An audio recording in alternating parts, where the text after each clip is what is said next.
Paz de Cristo, mis hermanos. Amén. Pude haberle puesto de varias otras formas el nombre del título de esta enseñanza, pero pues esa es la que consideré con más sencillez y con más entendimiento. Para esto, pues estamos iniciando la predicación de esta noche. Me faltó nada más actualizar la fecha. Creo que estamos a 10 de marzo del 2020. Bien. Amén. Y vamos a leer esa cita bíblica que está ahí en el pizarrón. Eclesiastés capítulo 2, versículo 11, y así vamos a proseguir viendo el libro de Eclesiastés después de la interrupción que hicimos el domingo por el servicio especial que tuvimos. Hermanos, continuemos. Gloria a Dios. Dice así Eclesiastés 2, 11. Yo lo leo en voz alta, como siempre, ustedes me siguen con su vista. Miré yo luego todas las obras que habían hecho mis manos y el trabajo que tomé para hacerlas. Y he aquí, todo era vanidad y aflicción de espíritu y sin provecho debajo del sol. Amén. Tomen su asiento, mis hermanos. Quizás haya la inquietud en alguno de ustedes de el faltante que vio de ver en el versículo 10, que en sí comprende la parte que dice: ni aparté mi corazón de placer alguno, porque mi corazón gozó de todo mi trabajo, y esta fue mi parte de toda mi faena. La razón por la que no estamos viendo esta parte, mis hermanos, es porque es una repetición de lo que ya estuvimos viendo respecto a lo que dice: no negué a mis ojos ninguna cosa que desearan. Y como es habitual en los escritores bíblicos, en ocasiones escriben ideas o pensamientos repetidos, pero con diferente estructura de palabras. Y aquí tenemos ese caso precisamente, que está esta repetición, pero con otras palabras. Y, hermanos, viene siendo también un resumen de lo que Eclesiastés dedujo que había él experimentado, de que finalmente esa fue su parte, una parte que no es saludable para la vida espiritual, y pienso que no es saludable para ningún tipo de vida, ni la terrenal, ya que también conlleva a la ruina. Ahora, hecha esta observación, vamos a centrar nuestra atención en el versículo de hoy, que es el versículo 11. Amén. Y en este versículo, mis hermanos, que ya le di lectura yo, está resaltando de una manera muy visible, y ahorita vamos a ver con más claridad la evidencia de la arrogancia y de la jactancia, o de la jactancia y de la arrogancia. El orden de los factores no altera el producto, y por lo tanto se pueden mencionar indistintamente cualquiera de ellas primero y la otra después. Y las palabras estas tienen un significado que cuando se posesionan en la vida de cualquier persona, pero más enfáticamente en la vida de un creyente, como lo fue el rey Salomón, hermanos, esto viene a arruinar la carrera espiritual de quien sea. Y esto se puede manifestar de diferentes maneras. La palabra arrogancia es esa condición maligna de la persona que expresa de ese sentimiento de superioridad sobre los demás y se demuestra con una actitud de menosprecio hacia los demás. Esto puede manifestarse tanto con palabras como con acciones. Y es un peligro muy fuerte, porque el Señor detesta, reprueba la arrogancia en la vida de cualquiera de sus criaturas. Pero de una manera el Señor lo hace más fuerte en su pueblo, en aquellos que ha recibido como sus hijos, porque Él sabe que si no interviene para eliminar la arrogancia en aquellos que voluntaria o involuntariamente se han estado contagiando de este sentimiento maligno, finalmente van a terminar apartándose completamente del santo camino de Dios. Definir la arrogancia. La jactancia. La jactancia es esa condición de la persona que presume, que ostenta, que enseña, que quiere que todos los demás aprecien, valoren sus méritos personales o cualidades personales y que sean objeto de ensalzamiento. Eso viene siendo, con palabras así sencillas, lo que es la jactancia. Y la jactancia también es mala en nuestras vidas. Es esa ostentación de exhibición de los logros personales.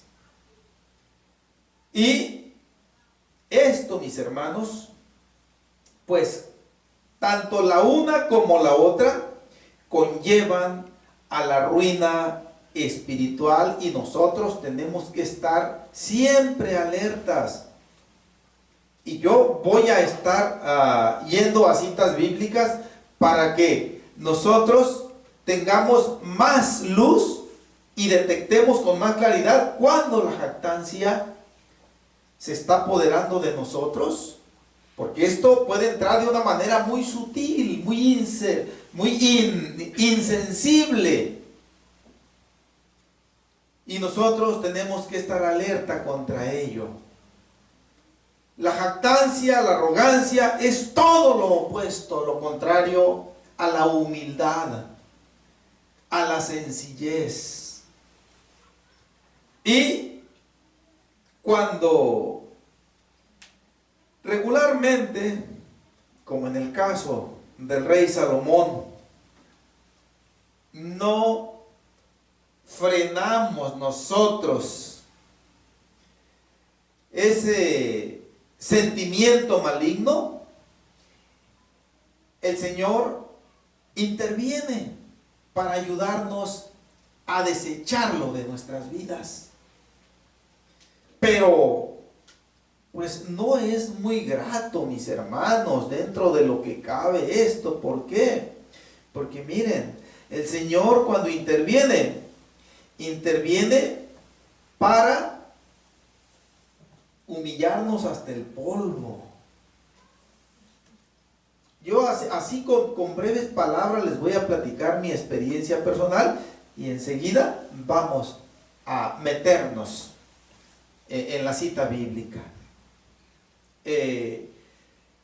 Cuando yo empecé a ejercer la profesión que Dios me concedió estudiar, estuve yo experimentando algo que no había experimentado en mi vida, pero que de alguna manera, cuando estaba cursando esa carrera, yo visualizaba que iba a ser posible, porque miraba que otros así lo habían logrado. Y poco a poco empecé a escalonar. Pienso que fui en un tiempo quien llevaba más negocios que remuneraban fuertes ganancias económicas respecto a mis demás compañeros. Y pues cuando yo me desplazaba fuera de lo que era mi lugar local, que era Guamúchil, que me desplazaba a Culiacán, a Mochis, a Mazatlán, a otras partes del estado, inclusive fuera del estado. Inclusive aquí está mi esposa de testigo, que a ella y a mis hijos los llegué a llevar conmigo a otras partes de la República con gastos pagados. En ocasiones salía yo solo, pero eso, mis hermanos, fue originando en mí estos preceptos, y que empezaron a desarrollarse, y como el Señor me concedió, pues ahora sí lo puedo decir con toda claridad, el Señor me concedió pues adquirir una casa, estrenar vehículos, y yo me planifiqué hacia adelante y decir, con este ritmo de ingresos que tengo, pues voy a, terminando de pagar este carro, voy a comprarme otro mejor.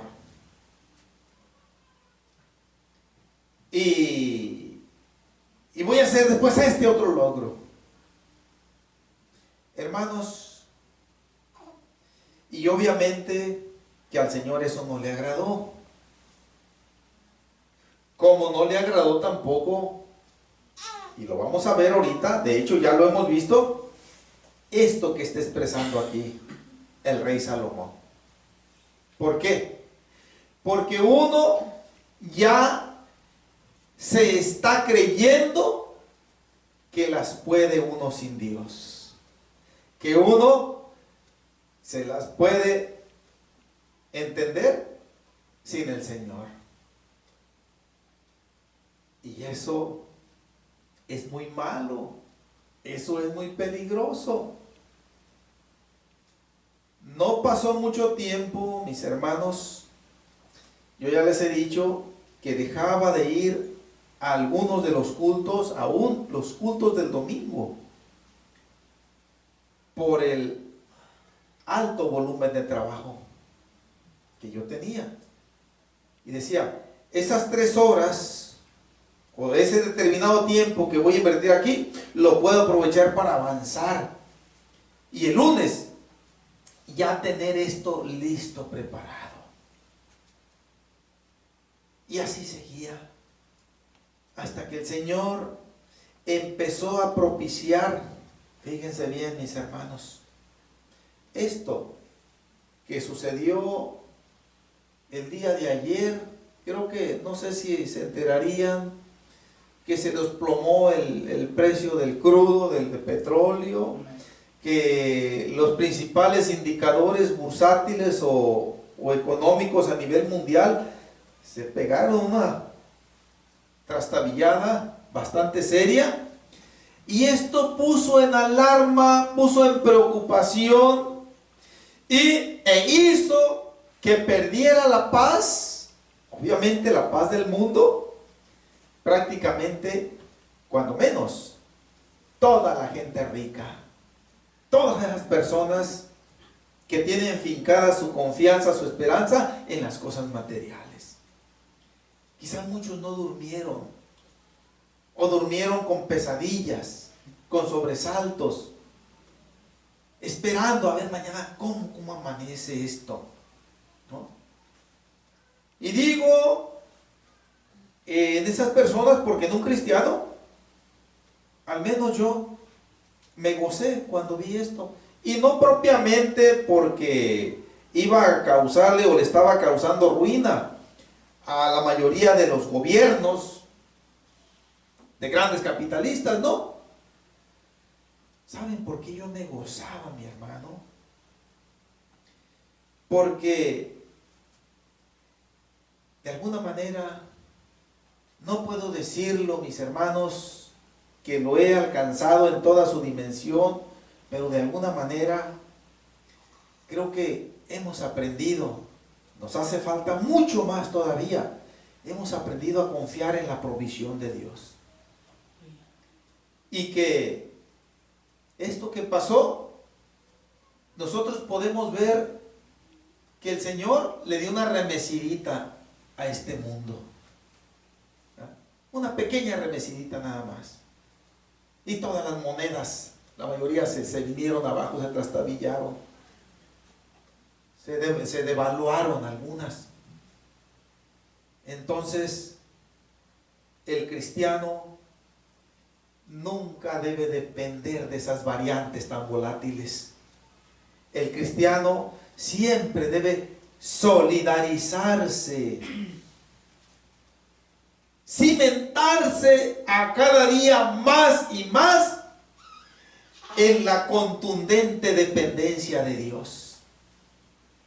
Y así venga los cambios que vengan en la economía mundial, en los gobiernos de las naciones, el creyente va a poder estar en paz, tranquilo, sin sobresaltos, porque sabe que está dependiendo de la máxima autoridad que hay en el universo. Gloria a Dios.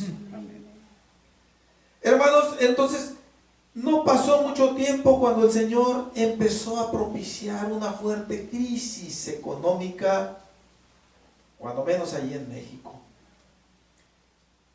Recuerdo que el día 25 de diciembre de 1994, hacía 25 días que había tomado el cargo un nuevo presidente de la República allá en México, que se llamó, o se llama, no sé si viviera todavía este señor, Ernesto Zedillo Ponce de León. Y se viene una devaluación ese día, en donde supuestamente, de acuerdo a la tradición, todo el mundo amanece feliz porque acaba de festejar la Navidad, y los niños con sus juguetes que les amanecieron, que les regalaron, y que todo eso. Se deja venir la noticia de que se devalúa el peso, pero fuerte se devaluó. Y aquellos que estaban pagando algún préstamo bancario, que estaban dando, por ejemplo, pagos, vamos a suponer un ejemplo, de 1,000 pesos mensuales, se les fue a 5 o a 6,000 pesos, impagables. Nadie, era raro el que tenía la capacidad para seguir pagando eso.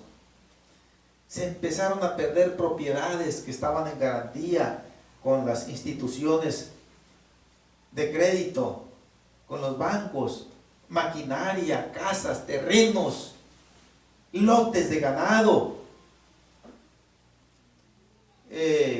Y pues esto, mis hermanos, yo estaba pagando, me acuerdo, un carrito nuevo que había estrenado, pues se me fue el pago también muy alto.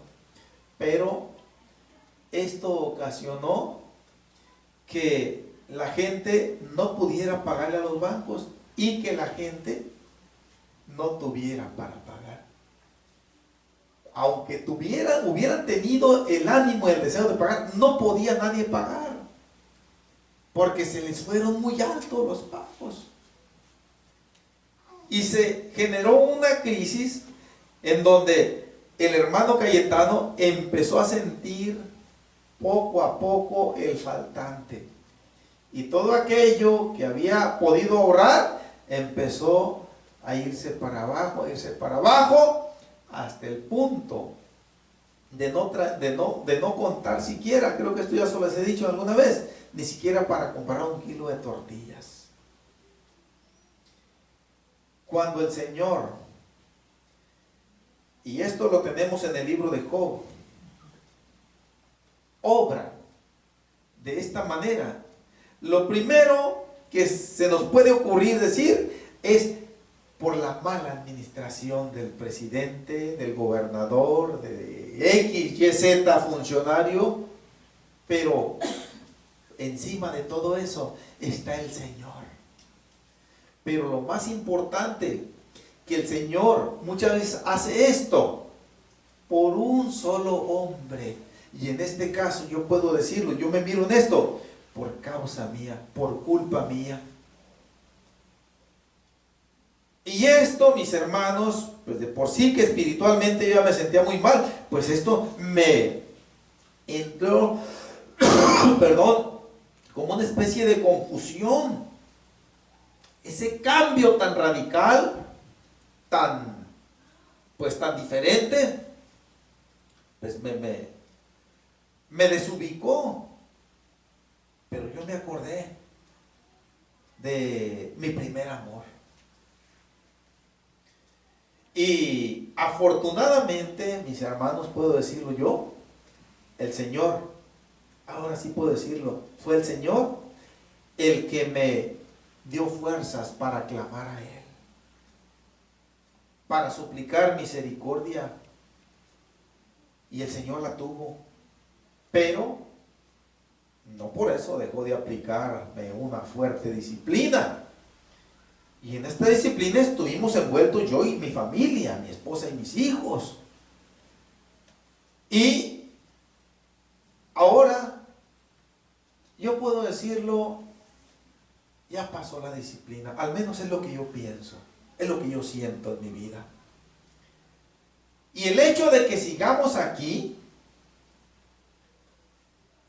yo ya no siento que sea como una vara correctora del Señor, porque esto para mí ya se ha convertido en algo que me causa gozo espiritual, satisfacción espiritual.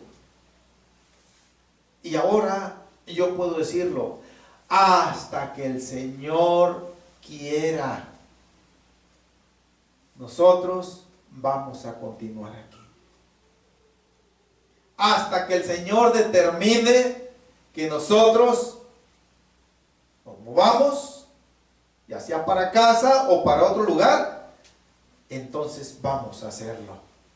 Pero mientras no, vamos a estar muy atentos de procurar los propósitos de Dios.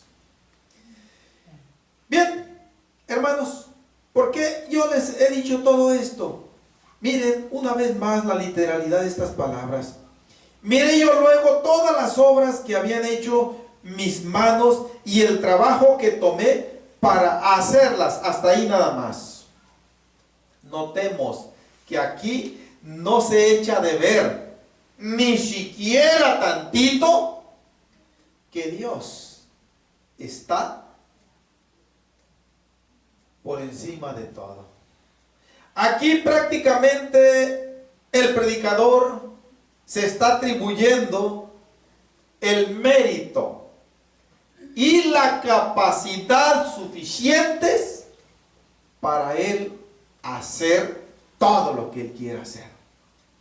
Ahora, por circunstancias que quizás nosotros no vamos a entenderlas completamente, el Señor le permitió a él hacer todo lo que se propuso. Esto no se cuestiona porque no es de nuestra incumbencia. Si el Señor lo permitió, Él sabe por qué lo hizo. Si el Señor no lo permitió con el hermano Cayetano a como Él quería, Él sabe por qué lo hizo. Y doy gloria a Dios además por ello. Si el Señor lo permitió con otros hermanos, Él sabe por qué lo hizo. Pero aquí, esta manifestación está denotando capacidad propia para hacer todo lo que se quiera. Y se logró, y se hizo. Pero veamos el resultado que termina diciendo que todo fue vanidad y aflicción de espíritu. Esta es una expresión que el predicador hace uso muy a menudo, hasta prácticamente pues todo el libro de Eclesiastés. Y que esto no tiene provecho. Ahora, en el ámbito terrenal, esto tiene mucho provecho. Pero cuando se menciona y sin provecho debajo del sol, yo ya lo he mencionado y lo voy a repetir una vez más, que para efecto de la salvación, que para efecto de una amistad con Dios, esto no sirve para nada. No tiene ningún provecho. Esto es lo que quiere decir. Bien, entonces el rey Salomón está prácticamente haciendo eco de aquellas palabras que dijo el rey Nabucodonosor en una ocasión respecto a su grande Babilonia que él edificó. Vamos a Daniel.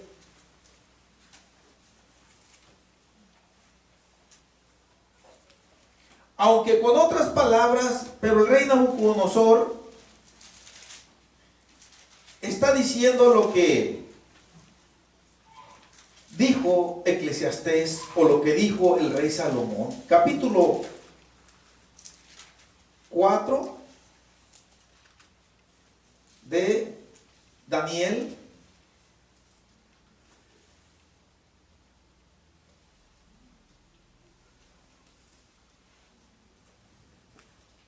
Acordémonos que el rey Salomón dijo que él miró todas las obras que habían hecho sus manos y el trabajo que tomó para hacerlas. Está denotando capacidad propia. Bien, ahora lo que dijo el rey Nabucodonosor, Daniel capítulo 4, versículos 29 y 30. Dice así: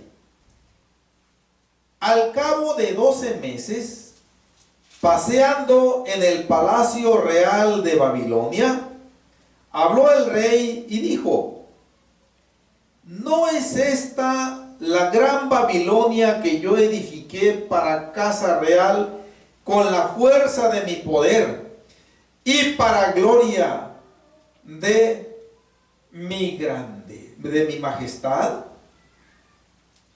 Notemos cómo el rey Nabucodonosor, que es el que está mencionando estas palabras que desbordan arrogancia, que desbordan jactancia, porque él está convencido de que sin él esto no se hubiera podido hacer.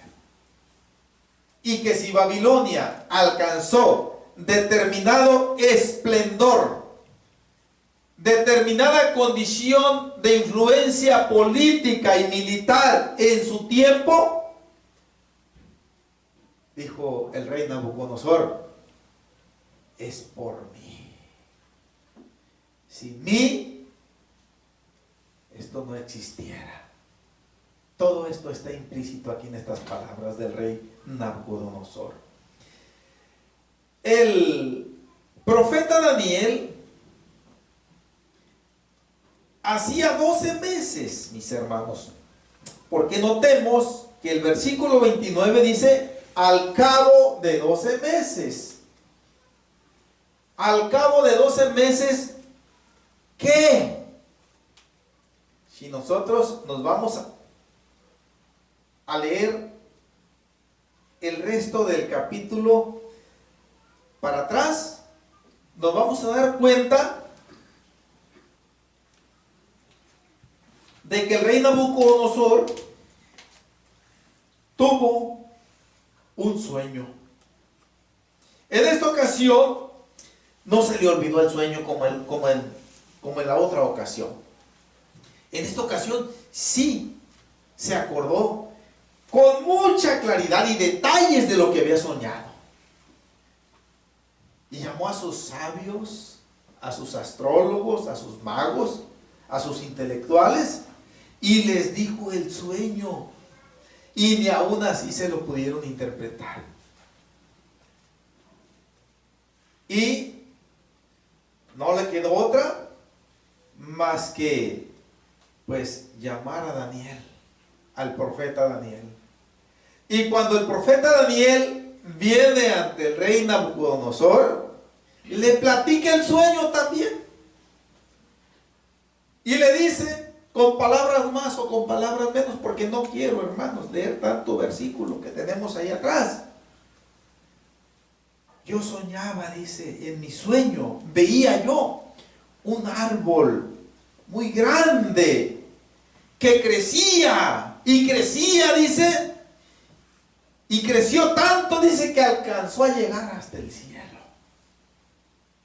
Y se extendió tanto, dice, que ahí, debajo del árbol, se refugiaban todas las bestias del campo.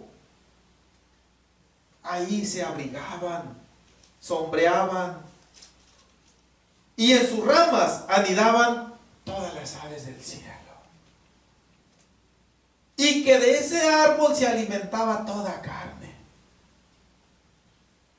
entre otras cosas. Pero lo que me dejó aterrorizado, le dijo el rey Nabucodonosor al profeta Daniel, es que de pronto vi que del cielo bajó un santo varón, un vigilante, dice, y dijo, trozad el árbol, quitarle todo su follaje, váyanse las bestias del campo que están debajo de él, y todas las aves del cielo que están en sus ramas, quítense de allí. Mas su tronco, la cepa, dice, quede allí en el suelo, quede allí en la tierra, esa no se destruya, y sea echado como los animales al monte, dice, que coma pasto como los bueyes, hasta que pasen sobre él 7 tiempos, que equivalía a decir 7 años, hasta que reconozca que el Dios Altísimo gobierna sobre el reino de los hombres, y que Él se lo da a quien Él le plazca, a quien Él quiera. ese es el sueño, Daniel, le dijo. Y me tiene a mí muy preocupado. Y el profeta Daniel, dice la escritura, que durante 1 hora estuvo recibiendo de parte de Dios la revelación, el significado del sueño.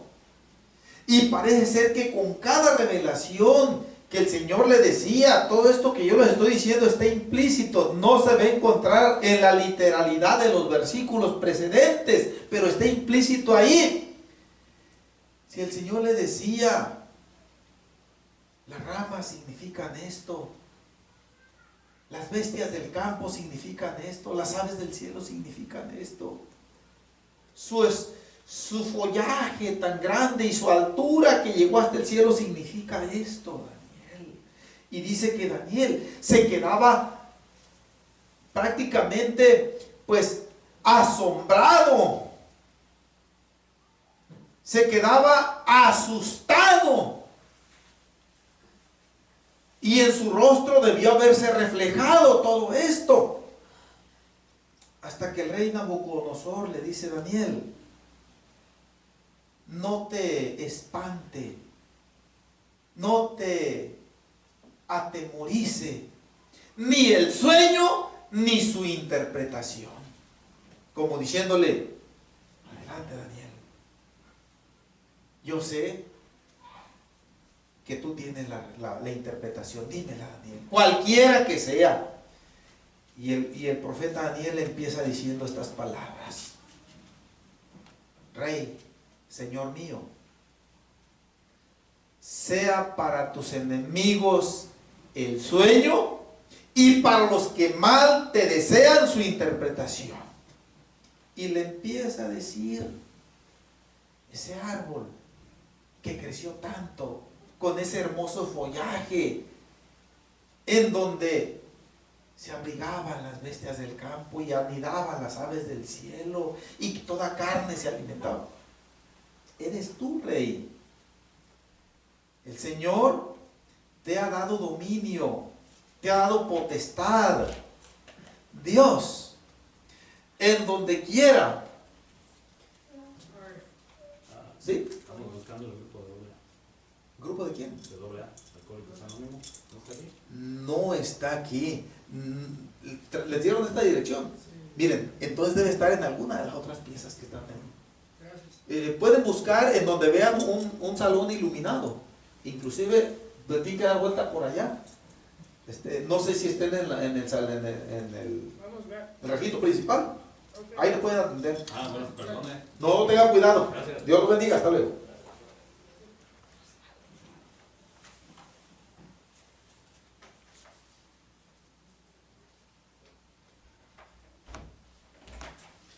Bien, suplicamos la interrupción que se ha presentado involuntariamente, mis hermanos.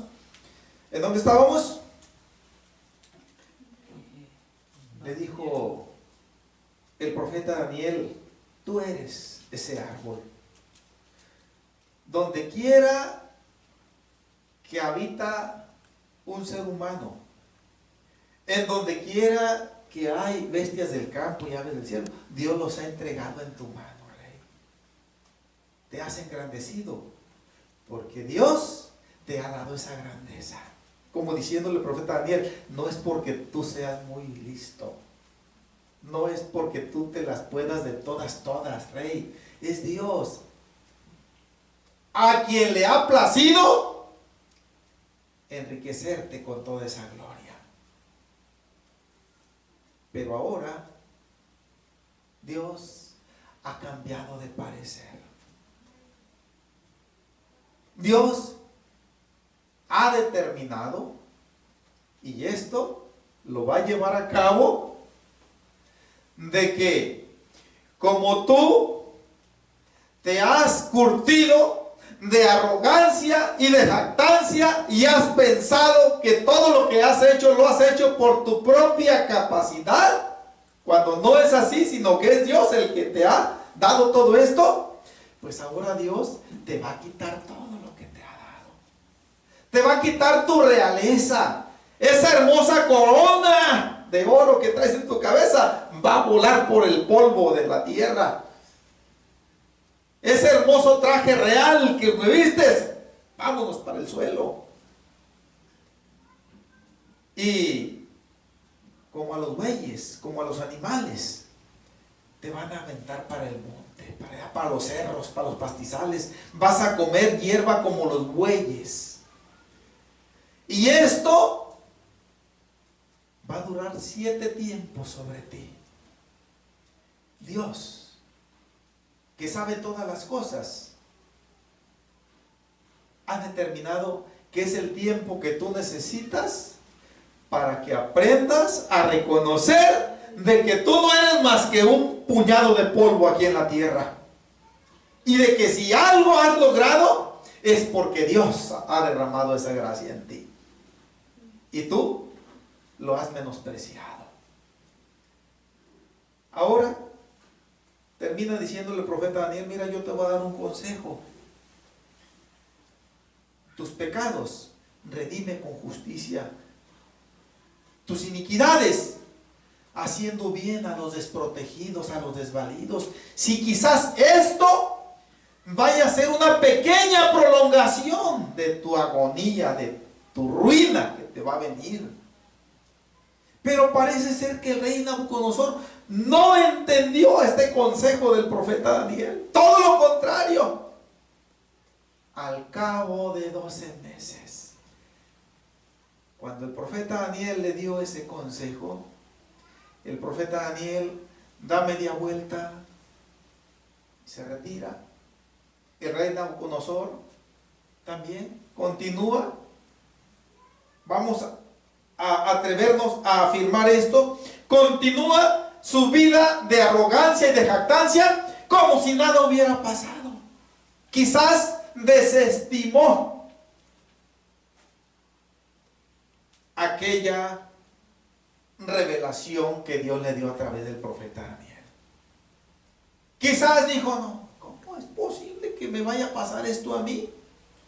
Si tengo tanto ejército, tantos sirvientes, tanto tesoro, tanta riqueza, este enorme palacio, ¿es posible cómo esto se me va a terminar? Es difícil. Si no hay ni una nación que pueda hacerme frente a mí. Todo esto, mis hermanos, yo me atrevo a deducirlo por la postura que acabamos de ver que mostró en estos versículos al cabo de 12 meses paseando en el palacio real de Babilonia. Quizá nosotros, mis hermanos, dándole una vivencia ilustrativa a esta escena, podemos ver al rey Nabucodonosor sobre el terrado, con sus jardines colgantes, viendo aquella preciosa ciudad llena de prosperidad, de lujos, de palacios,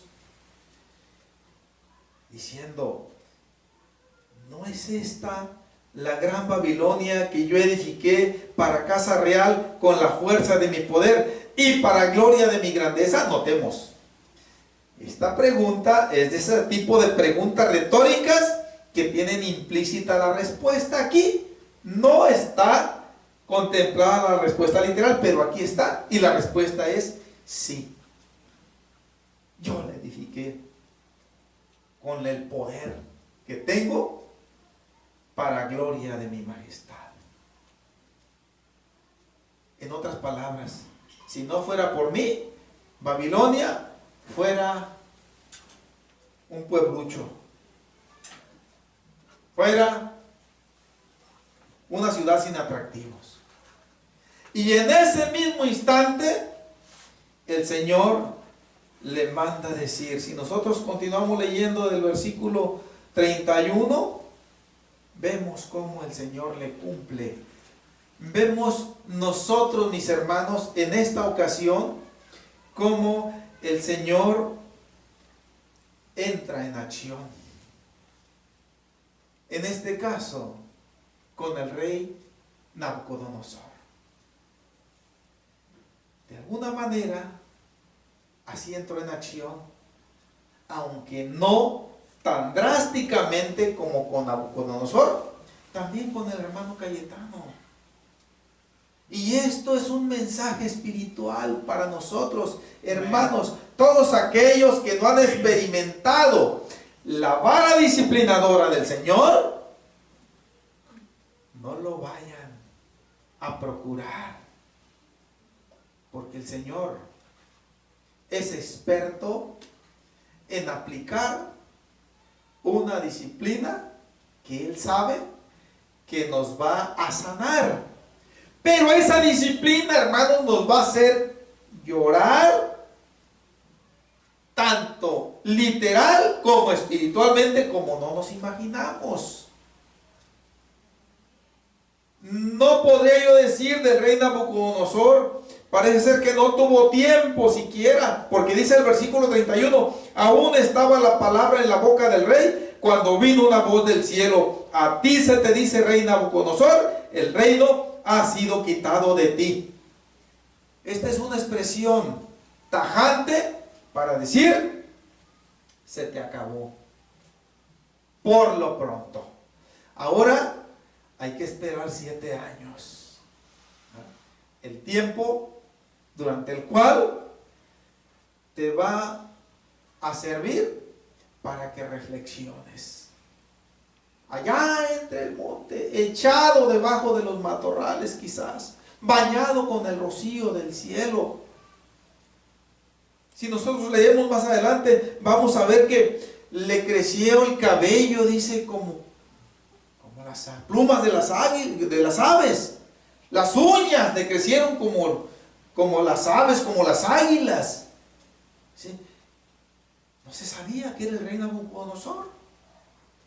Era prácticamente un asno montés ahí, dicho con todo respeto y con todo temor de Dios. Era como una bestia del campo. Pero al cabo de 7 años, Señor, el Señor se acuerda de su promesa y visita a aquel rey y le empieza otra vez a inyectar la lucidez en su mente, en su cerebro, en su entendimiento, para que haga memoria de aquello que pasó hace 7 años y se acuerde de que aquel esplendor, de que aquella gloria, de que aquel hermoso árbol que él había soñado y que simbolizaba a él mismo y a su reino, a su grandeza,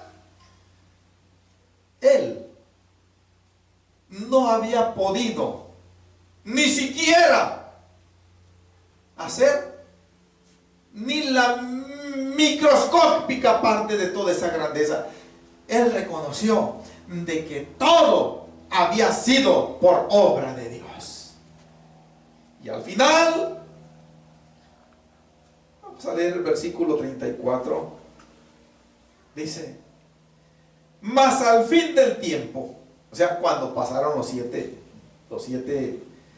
años, los 7 tiempos, mas al fin del tiempo, yo, Nabucodonosor, alcé mis ojos al cielo, y mi razón me fue devuelta, y bendije al Altísimo, y alabé, y glorifiqué al que vive para siempre, cuyo dominio es sempiterno, y su reino por todas las edades.